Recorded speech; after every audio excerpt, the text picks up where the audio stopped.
Au début du film, une journaliste spectaculaire fait un reportage depuis la Tomatina, la célèbre bataille espagnole de tomates. Son collègue la remet en place, car il n'est pas indispensable d'imiter un direct.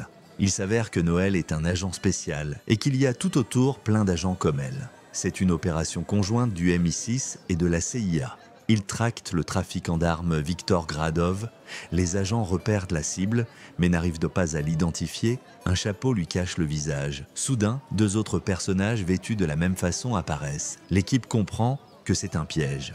Les agents demandent l'accès au programme Échelon pour analyser la démarche des suspects. Après validation, on ne leur accorde l'accès qu'une seule minute. Et là, une camionnette surgit. Une équipe de mercenaires en sort et élimine méthodiquement tous les agents. Ils attendaient précisément l'accès à Échelon et leur hacker, Arthur, aspire les fichiers. Noël règle leur compte à des bandits et à un tireur embusqué. Mais elle est seule prise au piège et on lui tire dessus. Elle voit Gradov s'échapper et perd connaissance au milieu des tomates écrasées. Le matin, à Londres, le Premier ministre, Sam Clarke, regarde la télé. On y diffuse des reportages enthousiastes sur la visite du nouveau président des États-Unis, l'acteur Will Daringer. Ensuite, on informe Sam de l'opération en Espagne. Des opérateurs ont été tués, y compris la chef d'équipe Noël. Dans l'après-midi, au palais de Buckingham, on se prépare à recevoir le président. Et lui, il fait ses adieux à sa famille qui s'envole pour l'Italie. Demain, à Trieste, se tiendra un sommet de l'OTAN où Will doit également arriver. Et aujourd'hui, il lui faut parler avec Sam, pour qui il n'éprouve aucune sympathie. Celui-ci a déjeuné avec son adversaire en l'honorant d'un grand classique britannique, Fish and Chips. Will s'est lui aussi informé de l'incident survenu en Espagne. Quand il rencontre Sam, avant leur conférence de presse commune, il propose de ne pas évoquer la mission spéciale et de discuter plutôt de choses légères, l'armée, l'énergie. Il tente de plaisanter, mais le premier reste sérieux. Ils parlent aux journalistes de sécurité énergétique, mais ceux-ci s'intéressent surtout à la réaction de Sam face aux frasques d'une ancienne petite amie. Will plaisante en disant qu'il faudrait envoyer le premier à marier au premier regard. L'homme se fâche et autorise un reporter à poser une question sur l'Espagne, tandis qu'un autre s'enquiert du programme Échelon qui surveille les citoyens. Will et Sam échangent des piques. La joute continue après le briefing. Sam fanfaronne avec son expérience et Will rétorque « Regarde plutôt ton taux d'approbation ». Les conseillers décident qu'ils doivent voler ensemble vers l'Italie, histoire d'afficher l'unité. Gradov engueule ses mercenaires. Pourquoi ont-ils si mal couvert le maillon clé de l'opération, Arthur? Il liquide lui-même le sniper à l'aide d'une bouilloire d'eau bouillante. Pendant ce temps, le président et le premier montent à bord d'Air Force One. Sam essaye de travailler, mais Will l'invite à saluer sa famille en visio. Après quoi, il note que l'autre peut être quelqu'un de fréquentable. Il lui conseille de se marier, car les célibataires n'inspirent pas confiance. Et il dit que les dirigeants doivent donner de l'espoir aux gens. Sam réplique que l'espoir n'est qu'une déception différée. Et il pique au sujet des films bas de gamme de Will, qu'il n'a d'ailleurs pas vus. Le cuisinier apporte le repas à l'équipage et soudain poignarde les uns après les autres. Ses complices prennent le contrôle de l'avion et le président et le premier en viennent presque aux mains. Sam dit qu'il a trimé pour son poste alors que Will est arrivé en politique grâce à une belle mâchoire et qu'il est une imposture, pas un président. Là, un avion non identifié apparaît à côté et tire des missiles. Le cuisinier part s'occuper du président et du premier, mais un garde l'en empêche et met les dirigeants à l'abri. Air Force One est touché, les pilotes perdent de l'altitude et percutent un autre appareil. Le cuisinier s'empare d'un parachute et incendie les autres. Le garde trouve 2 parachutes intacts et les donne à Will et à Sam. Il dit qu'ils sont au-dessus du Bélarus, qu'ils doivent rejoindre une planque à Varsovie, puis il les éjecte de l'avion. Aux infos, on annonce que tous sont morts. Pendant ce temps, le président est suspendu à un arbre et se dispute encore avec le premier. Celui-ci dit que la frontière polonaise est proche et qu'il faut marcher. Will veut attendre les secours et s'apprête à appeler sa femme. Sam souligne que leur sécurité a failli, qu'on les écoute sûrement, et il explose le téléphone d'un coup de chaussure. Will fulmine, mais finit par demander qu'on l'aide à descendre. Il traverse la forêt en s'invectivant et en se traitant de nom d'oiseau. De son côté, la présidente par intérim Elizabeth Kirk doit remettre à jour Échelon. Elle lance la procédure et au même instant, l'assistant de Gradov prend le contrôle du système. Will et Sam voient dans un village des types près d'une voiture. Le président veut leur demander de les emmener, convaincu qu'ils le reconnaîtront. Sam pense qu'il vaut mieux voler l'auto. Les gars remarquent qu'on essaie de la leur piquer. Une baston biélorusse bien rude s'engage.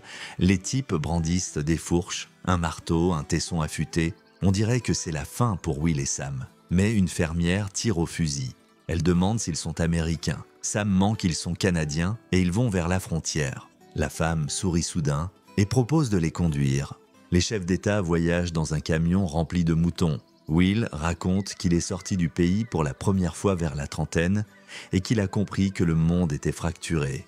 Il a décidé d'utiliser sa notoriété pour rapprocher les gens. Sam dit qu'il croit lui aussi à un lendemain meilleur, précisément pour ne plus voyager dans du fumier. Au poste, on veut fouiller le camion, mais la fermière donne un mouton en pot de vin et on les laisse passer. En les quittant, la femme dit qu'elle est heureuse d'avoir aidé Monsieur le Président. Will et Sam atteignent l'appartement conspiratif, mais Échelon les repère. Gradov est mis au courant et ordonne d'éliminer les deux. Dans la planque, l'agent Marty explique qu'il y a eu une fuite depuis Échelon au sujet des actions secrètes que les pays alliés ont menées les uns contre les autres. Espionnage, ingérences électorales et compagnie. Et demain, ce ne sera pas un sommet, mais un bocal plein d'araignées. On ne sait plus quoi faire. Tout le sommet des États est compromis. On rapporte aussi à Elisabeth que les Allemands se sont fâchés avec les Français et les Tchèques avec les Italiens. Elle dit que la fuite va faire exploser le monde entier, car les Alliés vont s'entre-dévorer au lieu de combattre les véritables ennemis. Une équipe de tueurs de Gradov se dirige vers l'appartement de Varsovie. Marty s'arme et indique où est la sortie de secours. C'est l'affiche au mur, il faut passer au travers, et lui, il part au combat. À l'aide de la vidéosurveillance, le type descend les assaillants. Mais deux tueurs chevronnés parviennent jusqu'à lui. Marty meurt sans avoir le temps de les faire sauter. Will et Sam s'en mêlent dans les couloirs mais trouvent lâcher l'affiche. Et dessus, l'oncle Sam. Will hésite longtemps avant de lui coller un pain. Finalement, il tombe dans un ascenseur où Sam admet que Will a la grande classe avec un flingue. À la sortie, des bandits leur barrent la route. Mais une voiture de police surgit et les percute. Une fille en jaillit en marche. C'est Noël. Sam explique à Will qu'il a travaillé avec elle. On apprend qu'en Espagne, la jeune femme portait un gilet pare-balles, ce qui lui a sauvé la vie. Elle raconte que Gradov se venge pour son fils, un physicien qui avait mis au point une technologie unique. Le garçon avait besoin de plutonium pour ses essais et son père en a acheté sur le marché noir. Échelon a vu la transaction et au MI6 on a pensé que le scientifique fabriquait une arme nucléaire, puis on a bombardé l'endroit où il se trouvait. Ensuite, Modial et les États-Unis se sont appropriés sa technologie. Ils comprennent alors qu'il y a une taupe dans la direction de l'un des gouvernements. Sam se souvient que, pour le vol à bord du même avion que Will, c'est le chef de son cabinet, Quincy, qui avait insisté. Il n'arrive pas à croire à sa trahison. Et celui-ci, en réunion chez Elisabeth, affirme que tous sont morts. Pourtant, l'assistante de Will, Simon, rappelle les événements de la planque de Varsovie. Elisabeth balaie. Noël dit qu'il faut filer en Italie. Will rappelle que le commandant en chef, c'est lui. La jeune femme lui rétorque que plus maintenant, la vice-présidente a prêté serment. Et en Grande-Bretagne, c'est le roi qui commande les armées. Donc, ils ne sont plus que deux types malchanceux. Arthur voit grâce à Échelon que le trio monte dans un train, mais il ne le dit pas à Gradov. Et Sam décide d'expliquer à Noël pourquoi il a disparu après leur rencontre à Tripoli. Il a choisi de se présenter aux élections. Will devine qu'ils ont une histoire.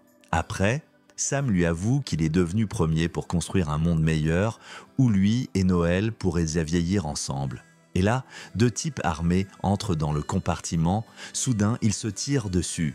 Noël braque l'un d'eux, mais Will et Sam demandent de le laisser parler. C'est Arthur, il est mortellement blessé. L'homme explique que Gradov l'a forcé à faire ce qu'il ne voulait pas. Il dit qu'il ne connaît pas la taupe au gouvernement, mais qu'on peut l'identifier via une liaison sécurisée qu'il a conçue. On y accède par un terminal dans une petite ville en Croatie. L'homme note un mot de passe et prévient qu'à la prochaine gare, un détachement armé tuera les fugitifs. Pour survivre, il saute du train. Pendant ce temps, Elisabeth Kirk tente de convaincre les dirigeants mondiaux de rester unis.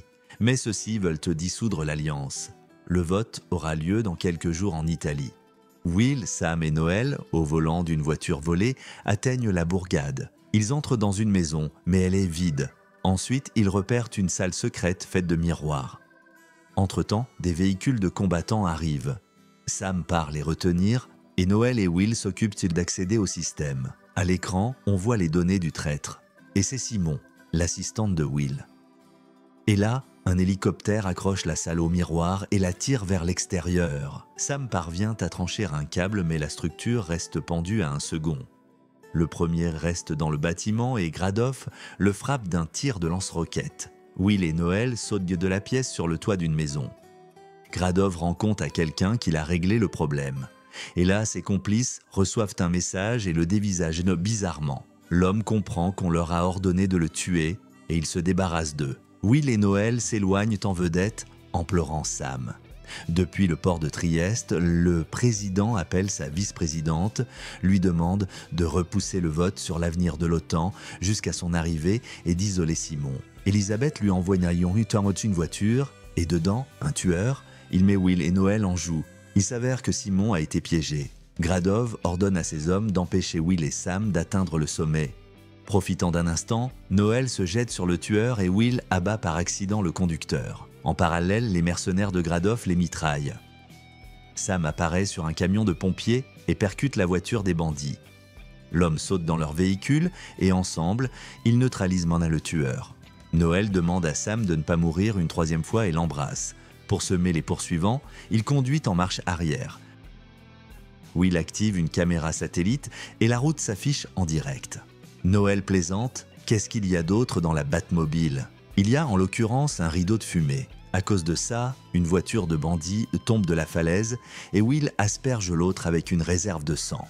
Sam freine devant le palais où se tient le sommet. Elisabeth est sur le point de dissoudre l'alliance. Mais Will et Sam arrivent et appellent à la préserver. Elisabeth insiste que l'alliance n'arrange pas l'Amérique. Ils donnent et tous les autres ne font que prendre. Et ce n'est pas un acteur décérébré qui pourra comprendre ça. À ce moment, Gradov lui tire dessus, ordonne de liquider tout le monde et tente de s'enfuir en hélicoptère. Noël l'en empêche, puis règle le compte d'un tueur. Will et Sam échangent des tirs avec Gradov qui se retrouve à court de munitions. Il saisit un fusil harpon et monte dans l'hélico. Et là, Sam se souvient de la fin d'un film avec Will, qu'il avait bel et bien vu. Il provoque Gradov pour qu'il tire sur lui son unique harpon, et Will, grâce à une statue de Cupidon, bloque le rotor de l'hélicoptère, qui finit par s'écraser. 2 mois plus tard, à Londres, dans un restaurant, Sam échange des messages avec Noël, de nouveau en mission.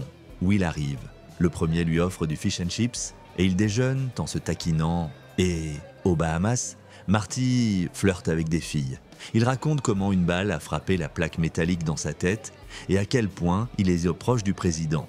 Les filles n'y croient pas et s'en vont et Noël vient s'asseoir auprès de Marty. C'est à ce moment que le film s'achève. Merci à tous d'avoir regardé cette vidéo jusqu'au bout. Mettez un like à cette vidéo, écrivez dans les commentaires ce que vous pensez de ce film et à très bientôt dans de nouvelles vidéos.